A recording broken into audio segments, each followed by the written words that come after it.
அதெல்லாம் ஒண்ணும் இல்லடா. ஏன்டா நீ யாரு? நீ நான் தான் ஜாம்பி. சி பியா நீ? நாத்தம். ஏய் பீ இல்ல ஜாம்பி. நான் கடிச்சா நீ ஜாம்பியா மாறிடுவ. ஜாம்பியா மாறிடுவனா? ஆமாண்டா, இப்ப பாரு உன்னை கடிக்க. ஆபியம் ஆத்தா டங்கு. அப்பாடி ஒரு வழியா ஜாம்பி கிட்ட இருந்து தப்பிச்சிட்டோம்.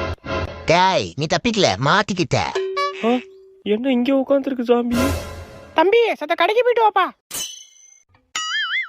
நான் மாட்டலடா, நீ தான் மாட்டிக்கிட்ட. மா கடைக்கெல்லாம் போக முடியாது. கடைக்கு போக முடியாதா ஒண்ணு? ஓடுறா ராஜு. விளக்கமரம் எங்க போனுச்சுன்னு தெரியலையே. விளக்கமரம் குடுறா. நான் தான் ஜாம்பி. அடிங்க சுவாம்பியோ நாப்பியோ விளக்கமரம் குடுறா. ஆளி மூஞ்சி மாதிரி பண்ணிக்கு பான்ஸ் பவுடர் அடிச்ச மாதிரி.